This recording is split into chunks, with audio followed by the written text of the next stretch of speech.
It is hour number 3. We're going to talk about some big picture things in college football. We just talked a moment ago about some rumors about NIL, and Trey Wallace always has an opinion from OutKick.com. So let's go to the Boss Firearms Hotline where we're joined by Trey. What's up, buddy?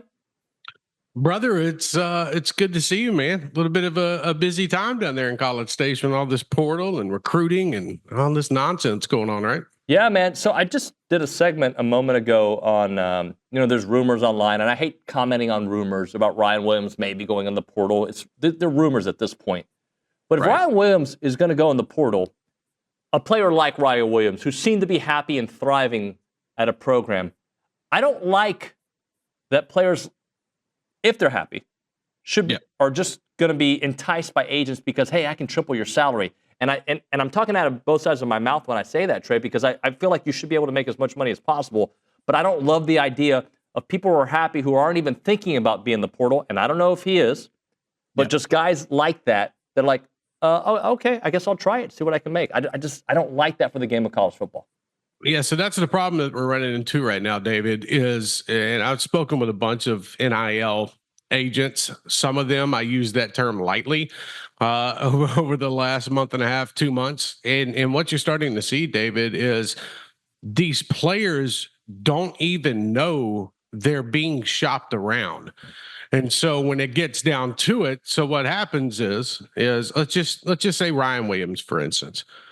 Ryan Williams shows out all season long, and you've got some third party agent, again, using that term lightly, that starts reaching out to collectives at other schools, maybe reaching out to contacts, assistant coaches and whatnot, and saying, hey, look, if this were to happen, what would the market rate be for Ryan Williams at your school? And so it gets down to it. Okay, well, this guy hears, let's just say $2 million. Okay, this guy hears $2 million. Oh, well, wait a minute. You're telling me that some Big Ten school is going to offer him $2 million if he decides to get in the portal. Okay, all right, now, cool. Now I can go to Ryan Williams and say, hey, man, and doing it, by the way, through back channels, because Ryan Williams has representation. So doing it through back channels and through family members. Hey, man, look, I talked to this coach, man. Like this collective is they're talking about $2 million. I can get you if you were to transfer. Oh, wait a minute. What? Okay. So what that does is it starts putting it in the heads of the family, starts putting it in the heads of the player itself, because you know that's going to get back to them. And then you're having to ruffle through the mud when it comes to what is actually real and what is actually not real in this situation. And we're seeing that so much right now, man. I can't tell you how many players are in the portal right now at this moment because they heard a deal could potentially be offered to them if they were to enter. Now they're finding out when they enter the portal, wait a minute, that deal that you talked about, that's not there anymore? Wait, what's going on? That's the questions. That's the problems that you're getting right now. That's what I do not like about what we are seeing right now with NIL and the portal. And I am not sitting here and saying that it's every single agent out there and whatnot. There's some really good NIL agent and representations out there. And they don't have to be with the big companies either. Okay. There's some stand-up folks, but at the same time, we are seeing this. You're all here. Here's the other problem too, David. You got agents trying to make names for themselves, brother.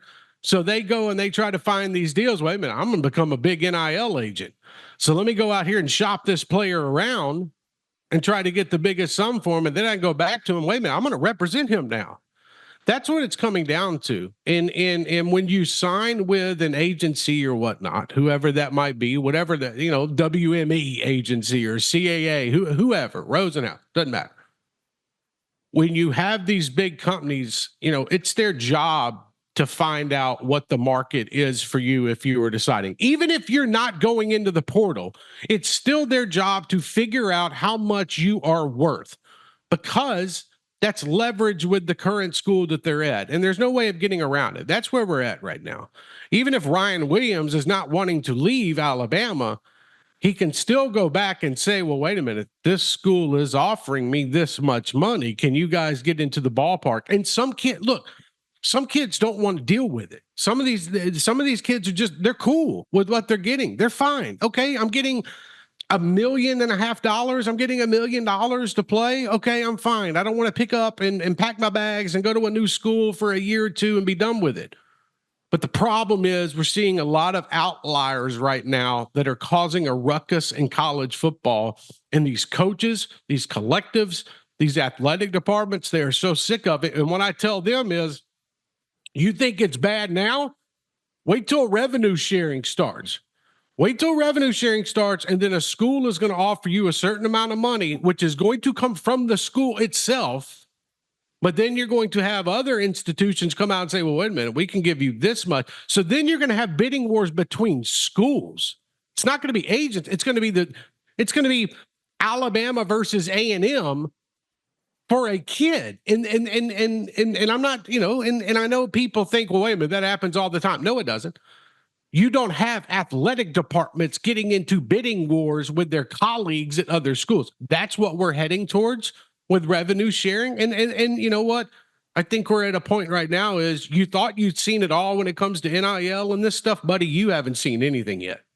So that's going to happen. But then there's still going to be NIL, right? So that there's still going to be that war going on at the same time. You got to and a lot of people have asked me, and so what is going to happen to the collectives and whatnot when revenue sharing happens with schools? Okay, well, a school is going to pay, let's just say, the first string linebacker. They're going to pay the first string linebacker. Let's just go $400,000, something like that. Let's just say $400,000. Okay, well, then you're going to have the collective that is still around that's going to go out and shop for the bigger deals. And that comes from endorsements. That comes from the booster section of this, because the schools aren't going, like, I know what the rev share cap is going to be. I think we have all seen it. Like, I think football, you're going to see probably around from the 13 to 17 million mark a year, because you got to spread the rest of the money out to other sports. Okay, so you're going to have a school that's going to offer a kid a certain amount of money. And then you're going to have the collective that comes on the backside and says, hey, okay, we can sweeten this deal with our boosters and we can give you this much. And you're going to do advertisement with us for these companies. Because look, man, like the athletic departments at these schools, you have to think about this. Just think about it really hard, because I had to try to wrap my head around this when revenue sharing first started. You have an athletic department they're setting up different staffs right now and hiring new staff members and whatnot. So they don't have enough resources to go out and find deals for over 250 some odd players. You're going to have 85 players on your football team. Okay, well, you got to add in your basketball, your women's and your men's, your track and field, your baseball, your softball. They don't have enough resources to do this. So what they're going to do is say, okay, here's just the blanket money that we're going to give you through rev sharing. And then you know what? If you're good enough, if you're a star, okay, that's where the collective comes in, and they're still going to be able to go out and find the other deals, and also at the same time offer you a lot more. It's not like these deals are coming off the books for these collectives that they currently have right now. What you're seeing is, if a kid signs with a school right now and you're seeing a number that's beside it, what that is, that's a bridge deal. It's going to go from right now, December, to July. And then they're going to have to try to set up another deal when it comes to, okay, here's what the school is going to offer, here's what the collective offers. So I'm just saying, like, we're at a point right now where I know it's a little hasty, and I know things seem very much complicated, and they are. I think we're going to get to a point, David, where, brother, these schools are going to get in over their heads and they're going to need more help. And I'm starting to see that right now, with schools kind of throwing up their hands, being like, well, damn, what do we do here? How many more people do we have to hire to fill out a staff to handle this NIL stuff? So it is going to get even crazier. And I can't believe I'm saying that, but we're at a point right now, and you're seeing it. We're at a point right now where you got kids leaving schools while they're about to prepare for a playoff game. And so what does that look like next year in that same situation, that same scenario? So I just think this is the tip of everything that's coming, man, and it's only going to get a little bit crazier. So Trey, nobody has the right answer, and I feel like you could figure something out that's better. I feel like we could get in a room together at Trey, myself, Lucci, whatever, right? Get a couple dudes, Chad Withrow, and figure it out. We could all figure it out together as a group. Invite Clay Travis, it'll be fun. But no kidding, right? But they haven't done that. So do you have an idea of what could fix this? Because the player's like, why fix it? But there's got to be a fix for the good of the game. Well, and that's the problem that you're running into right now. It's like, what is the fix? Okay, because here's the calendar right now has screwed things up so much for these kids. I got to give credit to Kenny Dillingham. Kenny Dillingham, you have seen him come out and say, look, we got players that are entering the transfer portal because they're trying to go find more playing time. But at the same time, we need them through the playoffs. We need them for depth. We need them if something happens. So you know what? I'm going to support them in their free time when they're not preparing for games and practicing. Okay, go look around at schools. Go talk to other places. I'm going to help you on social media. Look what he did when the portal first opened. He's sitting there quote tweeting all of his players saying, okay, how good this kid would be at your school. Okay, so then you get into a situation where what we saw with Bo Pribula at Penn State, the quarterback, this week, he comes out, and I'm not trying to hate on the kid. I'm just being realistic here. He comes out and blames the NCAA for the problem. And don't get me wrong, the NCAA in this calendar is a massive problem. But you can't tell me that you wouldn't be able to figure out a couple places that you are interested in that are going to offer you a good amount of money, and you can stick around and play through the playoff games, which is this weekend, by the way. So I think, and that's the kind of the point I was trying to make with this Bo Pribula situation, the quarterback at Penn State is, okay, well, I'm seeing one thing with Kenny Dillingham in Arizona State, and then I'm seeing James Franklin get on the podium and says, well, there's nothing we could have done. Like, this kid really wanted to stay here through it, and you know what? Everything just broke down. It's like, no, wait a minute. No. Like, you're setting up that part where if you enter the portal, things have to go a different way. I think what's going to happen down the road, I think you're going to have enough coaches complaining and enough commissioners complaining about this that the calendar is going to change again. I don't know when that's going to be, but the calendar is going to change again because it is a disadvantage for the school. It's a disadvantage for everybody because you've got schools out there trying to recruit kids that are currently playing in the CFP, and then you've got kids on CFP rosters trying to, and I'm talking about like second string guys that are looking for places to play and get more playing time. But you got them, they're sitting in a situation where it's like, well, dang, I don't want to leave my teammates, but I got to figure out what my future looks like. If I have a lot of sympathy for Bo Pribula. He's not going to play next year because Drew Aller's coming back at quarterback for them. So he's got to go find a place to play. But at the same time, you can't tell me that he couldn't stick around through their playoff game and even through some downtime that they would have in between if they were to win this weekend against SMU. So I think we're going to get a calendar change. I think it would be smart. I don't know how they would make it work because of the winter semester, but have something in January. Have something when it's all over, the CFP's over, make it a 2-week window, something along those lines. Be like, okay, 2-week window, playoffs are over, go find your new home. Because you still got this early signing day in February. It's like, wait a minute, okay, why is this other early signing day still sticking around if we're handling everything that's going on now in December and January? So, and we also can't forget the spring portal period. Like, hello. So I just feel like we're going to see a change. I don't think they're not going to get rid of the spring portal period for the examples that we're seeing right now. Right now, that's why they're not getting rid of that spring portal period, and coaches can complain about it and argue about it. But at the same time, you got to find a middle ground for the players. And look, they brought this on themselves. Like, everybody wants to sit here and kind of blame the players for looking around. No. It was the coaches. It was the NCAA. It was the commissioners that said, all right, we're going to do all this NIL stuff. We're going to do this revenue sharing stuff. We're going to figure out a way around it. But now you got players kind of taking advantage of the system, and they're like, oh, no, not me. It's like, yeah, it's you. So, Trey, let's keep fixing college football because I think we're on a roll here. How do we fix the bowl system, incentivize these games that maybe players, I understand if you were to be a first or second round pick, I get that, right? But how do we fix it along with the calendar, maybe with the portal, but just guys not wanting to play? How do we fix bowl games and make them matter again? Yeah, I think that's going to be a big, big problem, because what is the benefit besides you upping your draft stock for playing in the Independence Bowl, the Birmingham Bowl, the Gasparilla Bowl, you name it? And that is no hate to those, because I'm looking forward to Vanderbilt versus Georgia Tech in the Birmingham Bowl. But at the same time, we have to look at it and be like, oh, wait a minute. The only way that you can really make this valuable for these players to stick around is there's two ways.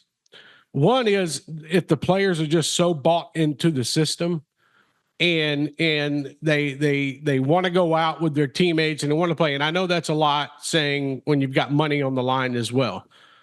What a lot of people aren't looking at as well too is these NIL contracts for these players. A lot of them have bonuses in them.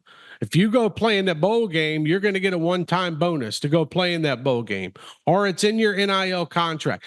I mean, David, look at the players that are going to go play for Ole Miss.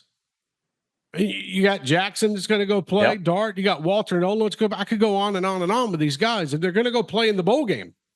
I think you're going to have a very hard time down the road with and I call them second tier bowl games. I'm not talking about like the Citrus Bowl or the Gator Bowl or the Holiday Bowl or whatnot. The bowl games that we grew up and we're like, oh man, okay, those are premier games you got to go see.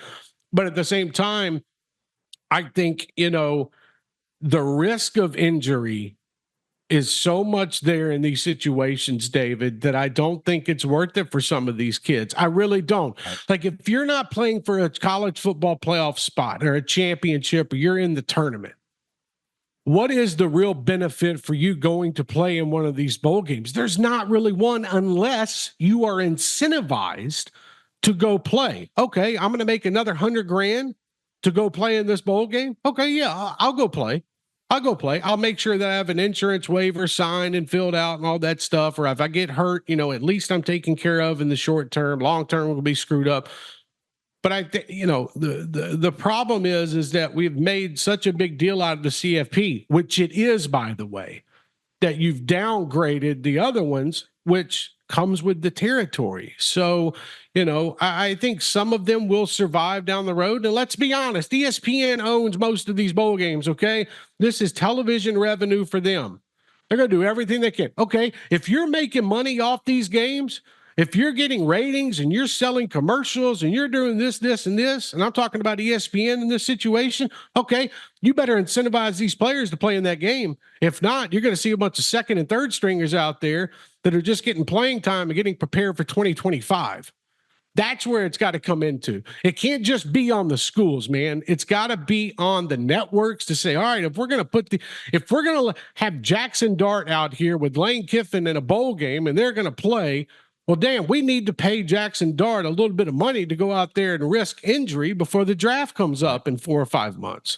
I just think that's where, if I could fix it, that's where it would go, because you can't tell me that they're not making, $5 to $10 million off each one of these bowl games for television revenue. It's preposterous at this point.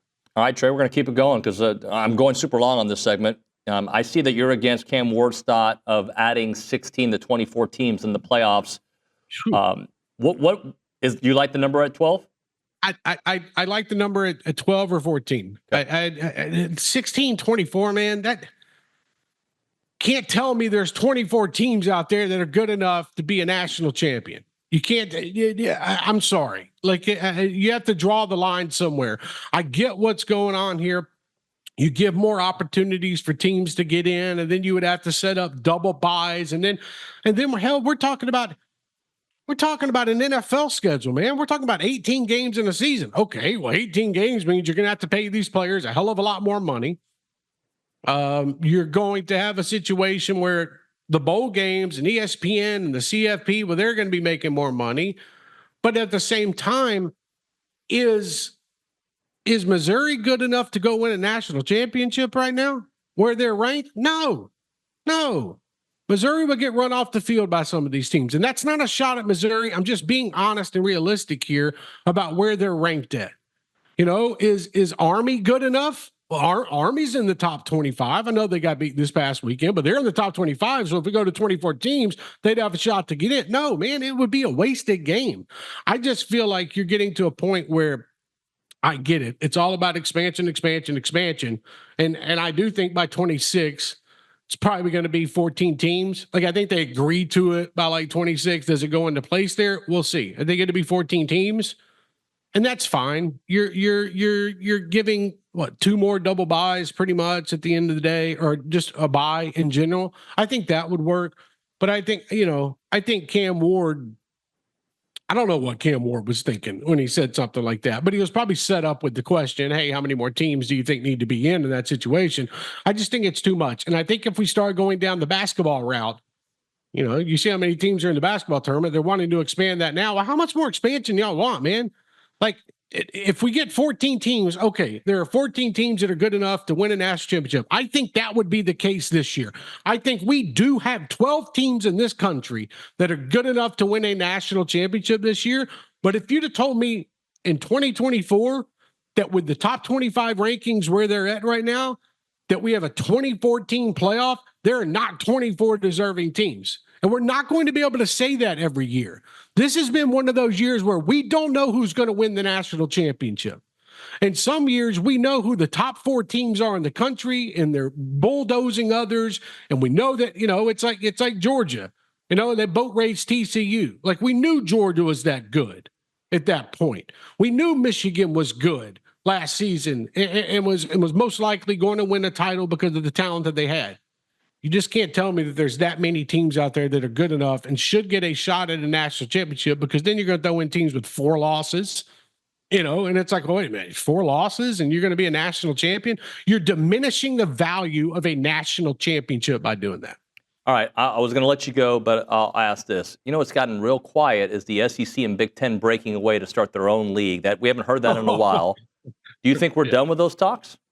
I don't think we're done, but I think after that meeting in Nashville I was at, where they wanted to sit here and have this joint statement, it's like Republicans and Democrats getting together for a press conference. It's like, all right, we're joining together for this cause. I don't think we're done hearing that, brother. I think that you've seen both commissioners kind of go quiet on certain topics. Does that ramp up? I think it does. Again, when it ramps up, when it comes to expansion, I think you're going to see some noise to come out of the meetings that they're going to hold in Atlanta around the national championship. You're going to see all the ADs and whatnot come together, Big Ten, SEC come together, ACC, everybody's going to come together for meetings. They're going to talk about what the future looks like. And sure, the Big Ten, the SEC, they're a tag team in this situation. But at the same time, they are looking out for each other. It's like Marty Jannetty and Shawn Michaels. Like, at some point, Shawn Michaels, which is Greg Sankey, is going to super kick Tony Petitti, which is the Big Ten, and you're going to have a separation. At the end of the day, everybody's looking out for themselves, and they want to put on a little show and say we're working together. That's fine, but I just don't see how that's going to work going forward. Saturday night's main event with Trey Wallace here on TexAgs Live. Nicely done, my friend. My man. You know it.